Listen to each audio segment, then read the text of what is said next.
d'innovation, que vous pouvez trouver l'historique des épisodes, parce que c'est le 4e épisode, sur philippecampos.com ou sur le site Horizon Eco toutattaché.fr, mais vous y avez accès également sur différentes plateformes d'écoute de podcasts comme Apple Podcast, Deezer, Spotify, YouTube, Audible.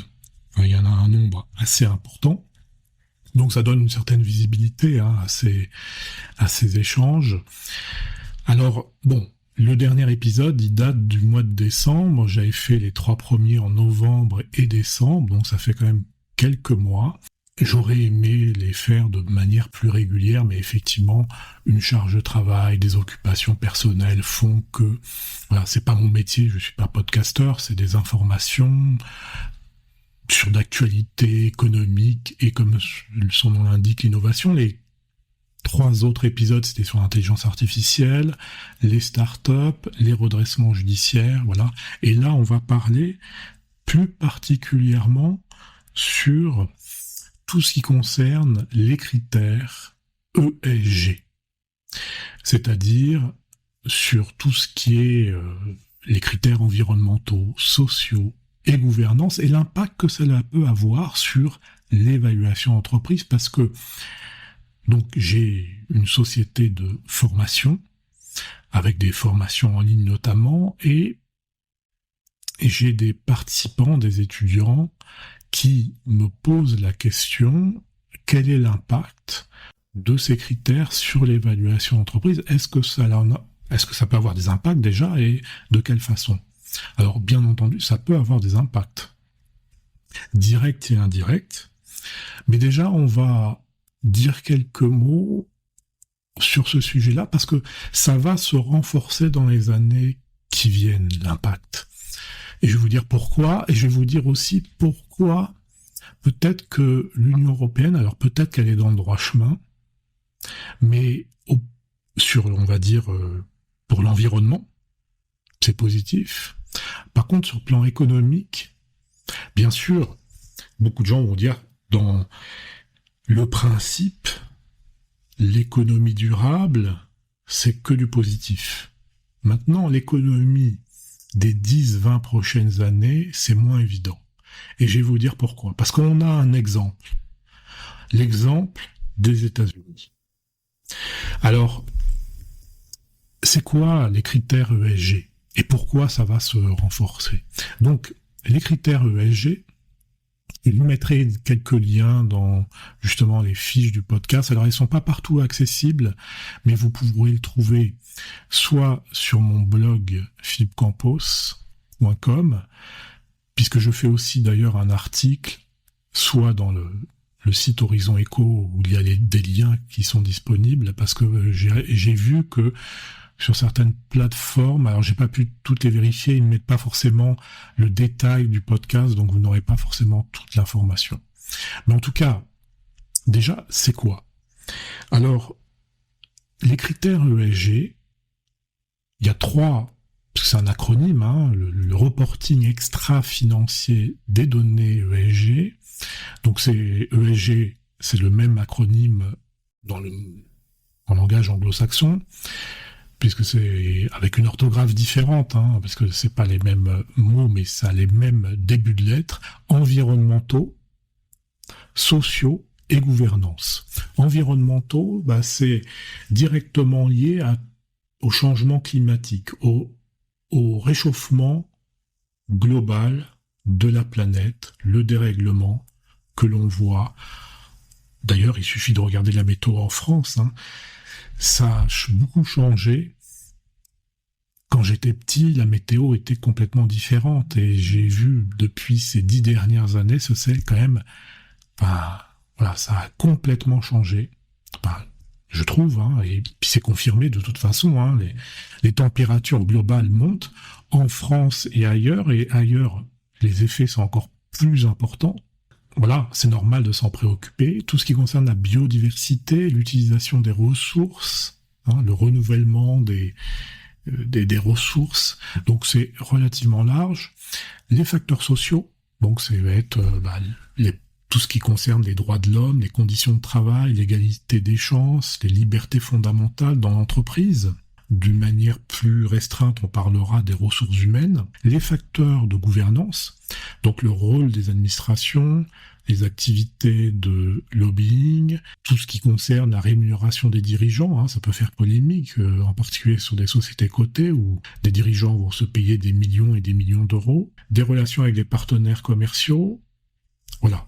Donc toute cette série d'informations, la particularité, c'est que progressivement, de nombreuses entreprises vont devoir respecter ces critères extra-financiers et en plus qui vont devoir être certifiés par un commissaire aux comptes ou un organisme tiers indépendant accrédité. Alors, des sociétés cotées d'une certaine taille avaient déjà cette obligation de publier des données, des reportings extra-financiers, mais c'était quand même sur des entités déjà d'une certaine taille.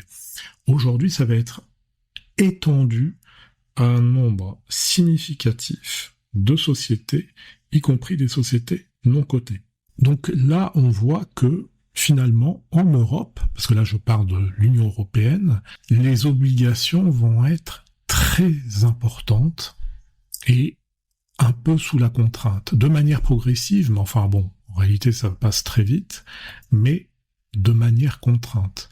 Donc c'est-à-dire le premier reporting va intervenir dès 2025 sur les données 2024, donc de l'année en cours, à la date d'enregistrement de ce podcast, pour des entreprises qui ont deux des trois critères suivants, plus de 500 salariés, plus de 50 millions d'euros de chiffre d'affaires ou plus de 25 millions de chiffre d'affaires. À partir de 2026, pour les données de 2025, ça va être étendu sur les entreprises de plus de 250 salariés, plus de 50 millions d'euros de chiffre d'affaires et plus de 25 millions de total bilan. Et à partir de 2027, pour toutes les PME cotées en bourse, sauf les micro-entreprises de moins de 10 salariés et des entreprises qui ne dépassent pas 900 000 euros de chiffre d'affaires, mais bon, quand c'est des sociétés cotées, il y en a peu qui vont finalement ne pas être concernés. Et d'ailleurs, ce qu'on parlait, ça va être certifié par des organismes indépendants, des entités ou des commissaires aux comptes, eh bien, il y a de plus en plus de cabinets qui mettent en évidence sur leur site internet une offre sur cette problématique d'audit ESG. Et il y a aujourd'hui des formations spécialisées qui se développent aussi sur ce thème-là. Le point qui est important, c'est de voir que finalement, ce passage se fait un peu sous la contrainte. Donc ces obligations d'audit. Et c'est une réglementation stricte, structurée, et pour les entreprises qui ne vont pas respecter ces critères en Europe, ça peut être assez lourd, c'est-à-dire des amendes et des pénalités financières qui peuvent être significatives, dès lors que par exemple il y a une non-conformité aux limites d'émissions de carbone, des sanctions administratives, donc avec des restrictions d'activité par exemple, ou des ordres de cessation d'activité, donc sur tous ces critères, pas uniquement de gouvernance, l'environnement, le social et la gouvernance, l'exclusion des marchés publics, donc c'est-à-dire que si vous travaillez pour l'État, vous pouvez être exclu de cela, des impacts liés à la réputation, c'est-à-dire que les entreprises vont être, alors là c'est un peu plus indirect, tout ce qui concerne la confiance des consommateurs et des investisseurs, une entreprise qui maltraite ses salariés, qui maltraite ses fournisseurs, et maltraite finalement aussi le climat, eh bien, elle aura peut-être plus de difficultés à vendre.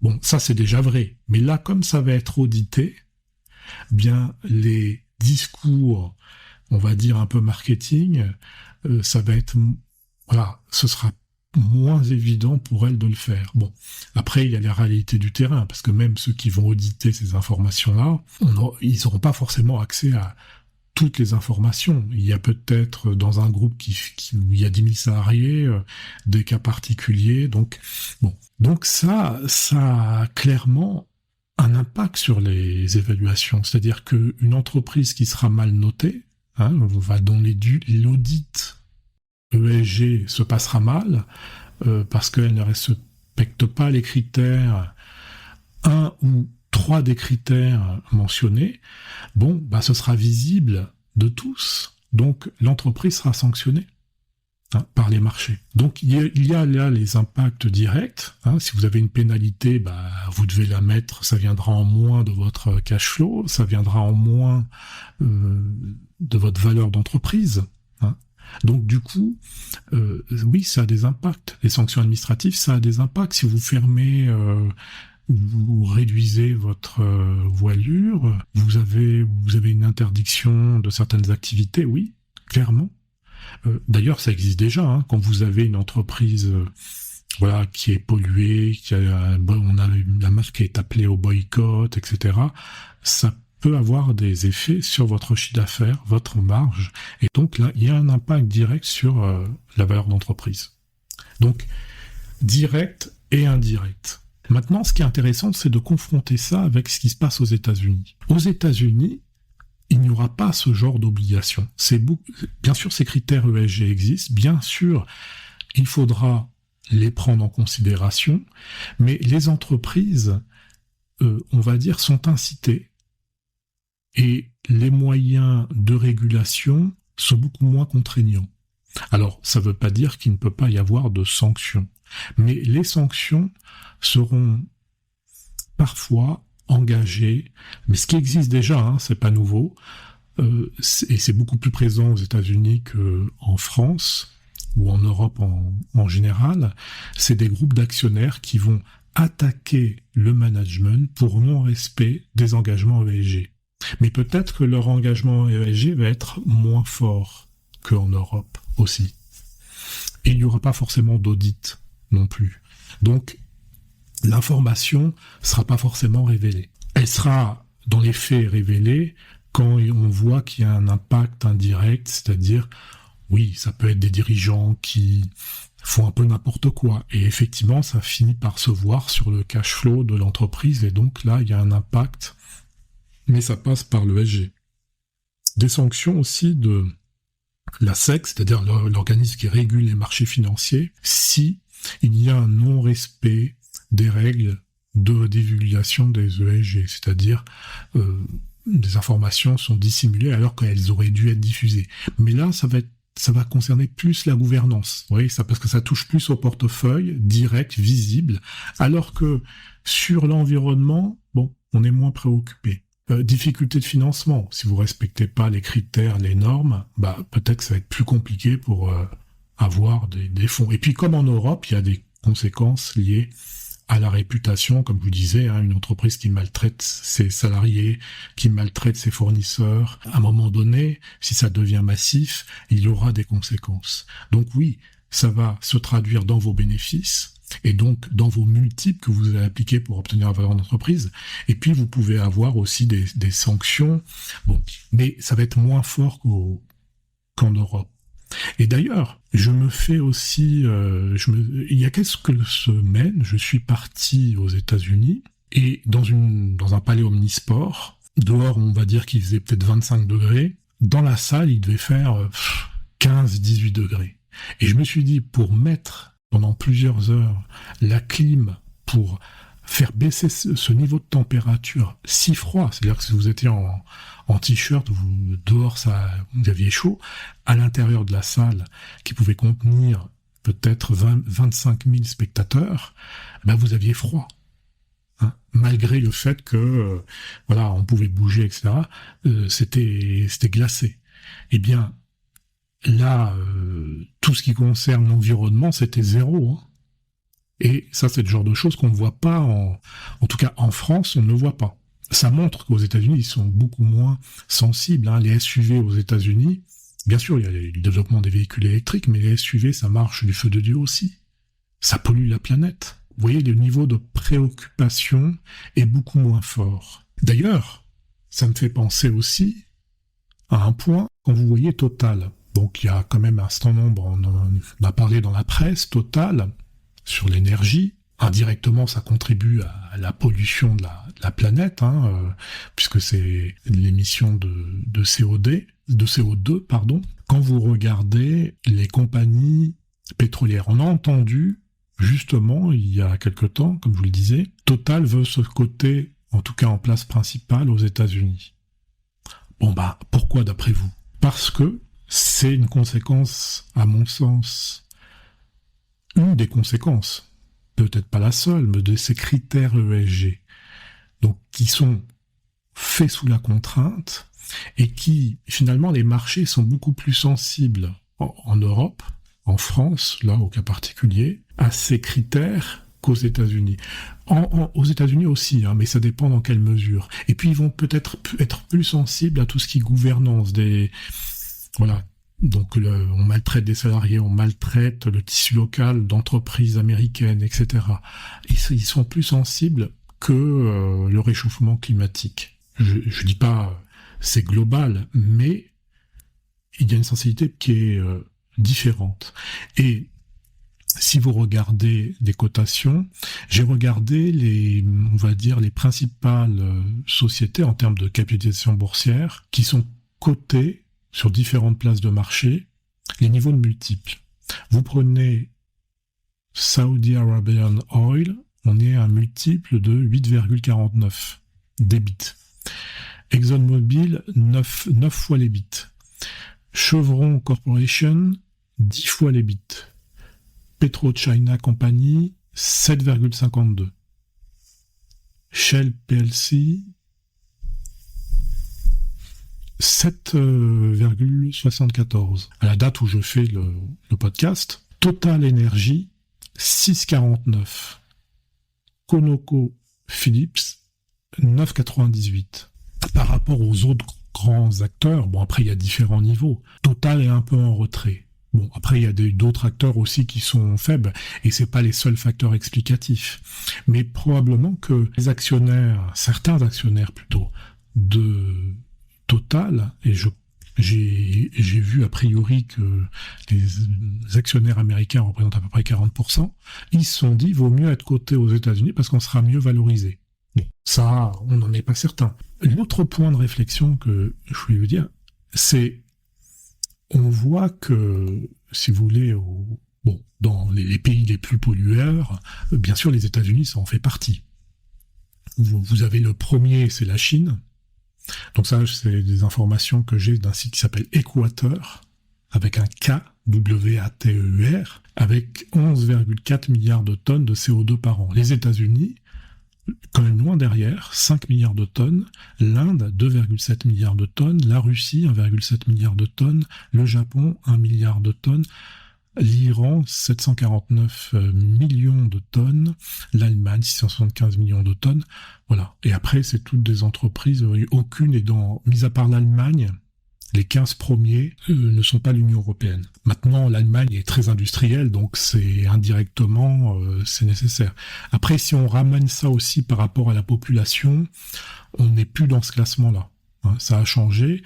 Bon, les États-Unis restent très gros pollueurs par rapport à la population, mais il y a des pays qui sont encore plus pollueurs. Bon, après, par exemple, l'Arabie Saoudite. Bon, c'est normal puisque c'est très centré sur le pétrole. Mais si vous voulez, la Chine, par rapport à la population, est quand même beaucoup moins que les États-Unis. Et d'ailleurs, j'ai lu un autre article d'une revue financière anglo-saxonne où, en Asie, notamment en Chine, on s'oriente vers une législation qui va plus se conformer à ce qui se pratique en Union européenne. Après, il faut voir dans le détail, mais moi j'ai plutôt regardé États-Unis versus Europe. Donc, bon. Et l'autre point aussi d'attention, c'est que aujourd'hui, depuis un peu plus de 10 ans, les États-Unis se sont développés de manière forte, c'est-à-dire qu'avant, on était à peu près au même niveau de PIB. L'Union européenne versus les États-Unis, l'Union européenne était à peu près du même niveau. Bon, après, l'Union européenne est plus, si vous voulez, il y a une courbe, je mettrai dans le lien des éléments du podcast, de manière continue, depuis les années 60, il y a une croissance. Des fois, sur 2-3 années, ça se stabilise, notamment en 2008, mais ça rebondit aussi sec. Avec le Covid aussi, ça a un petit peu diminué et hop, ça rebondit aussi sec. L'Union européenne est beaucoup plus marquée par les crises. C'est-à-dire quand il y a une crise, ça dure beaucoup plus longtemps. Et aujourd'hui, depuis 2010, les États-Unis, donc après la crise de 2008, ont pris il y a un effet complètement différent. Je sais que par exemple en 2006, j'ai passé quelque temps aux États-Unis. Enfin, on va dire que la conversion euro-USD était quand même très en faveur des Européens. C'est-à-dire que là-bas, je crois que il y avait 60% de différence, donc on avait un bon pouvoir d'achat. Aujourd'hui, le PIB des États-Unis a pris, alors qu'il était à peu près équivalent en 2010, progressé de manière très sensible. Il y a un graphique, bon, je ne peux pas vous le montrer, mais vous pourrez le visualiser dans les liens. Il y a un gap. C'est-à-dire que si je prends 2010, 2011, on avait le PIB des États-Unis était de 15,6 trillions de dollars en 2011. Celui de l'Europe, 15,77. Donc il était même meilleur en 2011. Et c'est un pic parce qu'en 2010, c'était pas comme ça, mais en tout cas, à partir, on va dire, après 2010, on voit clairement que l'Union européenne s'est dégradée, même s'il a remonté un petit peu. Si vous regardez au 2022, on est à 16,75 trillions, on s'y perd, de dollars. Les États-Unis, 25,44 trillions. Et ça s'accentue. Là, c'est des données à la fin 2022.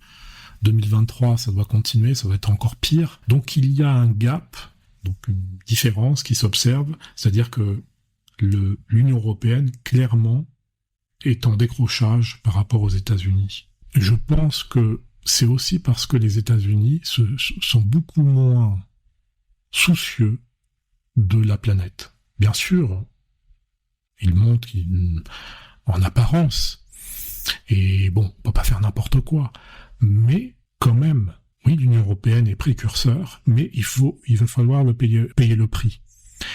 Le pari, c'est que sur le long terme, on sera gagnant, l'Union européenne. Et sur le court terme, ou peut-être moyen terme, c'est les États-Unis qui sont gagnants sur ça. Moi, je ne suis pas convaincu que, oui, c'est meilleur pour la planète, mais je ne suis pas convaincu que sur le très long terme, l'Union européenne soit gagnant. Alors, parce que de toute façon, les États-Unis, s'ils polluent, si la Chine pollue, et encore par habitant, c'est plus les États-Unis, ça pollue le monde. Donc l'Union européenne n'est pas hermétique. C'est bien, mais il faut accepter que économiquement, ça va nous coûter très cher. Voilà. Et donc, sur l'évaluation, l'impact de ces critères-là sera beaucoup plus fort en Europe qu'aux États-Unis. Voilà. C'est ce qu'il faut se dire. Je vous ai dit, effectivement, aux États-Unis, l'impact sera directement lié plutôt à des circonstances liées à l'organisation, des rémunérations, les troubles sociaux, etc., mais beaucoup moins sur les sujets d'environnement. Alors après, je pense aussi que justement, puisque en Europe c'est fait sous la contrainte, finalement, c'est ceux qui ne l'appliqueront pas qui seront dégradés. C'est-à-dire qu'en réalité, ça ne va pas augmenter les niveaux de valorisation, ça va plus dégrader ceux qui sont les mauvais élèves.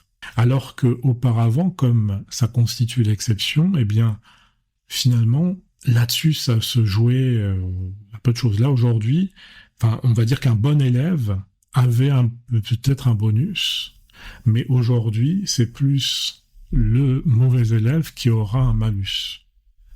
Voilà. Donc, voilà. Mais bon, après, c'est au cas par cas. Et de toute façon, en termes de valorisation, comme je vous l'ai dit, c'est les résultats qui vont être déterminants. Les bénéfices. Si une entreprise est très bonne élève, mais qu'elle perd de l'argent, tôt ou tard, ça va dans le mur. Et puis, l'autre point aussi, comme je le disais, il y a des critères qui vont être très difficiles à apprécier. Alors bien sûr, pour des entreprises pétrolières, on va le voir directement, mais certaines entreprises, quand des salariés se font harceler, Si l'information n'est pas remontée, personne ne pourra le voir. Vous pourrez le voir quand il y aura un scandale. Mais là, ce sera trop tard. Quand des fournisseurs sont mal payés, bon, il y a des entreprises qui vont faire tarder, vont faire refaire les factures. Voilà. Donc, c'est comme, j'ai l'exemple d'une entreprise de coursiers. Ils ont annoncé, auquel je faisais appel, maintenant c'est beaucoup moins courant parce que maintenant, ça c'était avant le Covid, maintenant il y a beaucoup d'échanges électroniques, mais ça existe toujours, mais moins qu'avant. Une entreprise de coursiers, donc elle avait communiqué sur le fait qu'elle s'engageait justement dans ces critères ESG, il y a déjà pas mal d'années, avec toute une flotte de scooters, mais voilà, qui fonctionnaient à l'électricité, etc. Et donc, voilà, et puis elle s'engageait. Et bon, quand je regardais par la fenêtre, j'avais toujours, alors qu'elle disait qu'elle ne faisait plus appel à des scooters à essence, eh bien, j'observais que c'était toujours des scooters à essence. Donc, vous voyez, il y a la communication, le marketing. Alors, peut-être que sur une bonne partie de la flotte, mais peut-être que le reste, elle faisait appel à des sous-traitants, vous voyez. Et les critères, comme ils sont pas vérifiés maintenant, si l'entreprise remplit les critères de taille, ce sera vérifié par un commissaire aux comptes. Mais bon, le commissaire aux comptes, il va pas aller sur chaque course, etc. Enfin, c'est pour dire, c'est comme il y a des fonds qui se sont développés, des fonds impact, déjà il y a plusieurs années, qui, finalement, ils investissent si l'entreprise respecte des critères extra-financiers, hein, notamment critères ESG. Même à l'époque, on parlait pas forcément... Enfin, on parlait d'entreprises responsables. Eh bien, certaines entreprises, en fait, c'était du marketing. Et les critères, finalement, d'appréciation, c'était sur la base d'une simple déclaration. Et c'est pour ça que dire, finalement, parce que je vois venir certains qui pourraient dire, ah bah oui, ben, pour les entreprises qui sont respectueuses de l'environnement, etc., on applique des primes, hein, en termes de valorisation, bah, c'est un peu prendre des risques. Un peu prendre le risque de surévaluer ses actions. Enfin, en tout cas, globalement, il faut voir au cas par cas. Voilà, c'était un petit topo sur cette problématique intéressante, qu'un vaste sujet. J'ai un peu dégrossi le sujet pour ceux qui se posaient les questions. Et bien écoutez, je vous dis à la prochaine pour le prochain podcast. J'espère que ce ne sera pas dans 6 mois. J'espère en tout cas vous retrouver sur un prochain podcast. Et je vous dis à bientôt.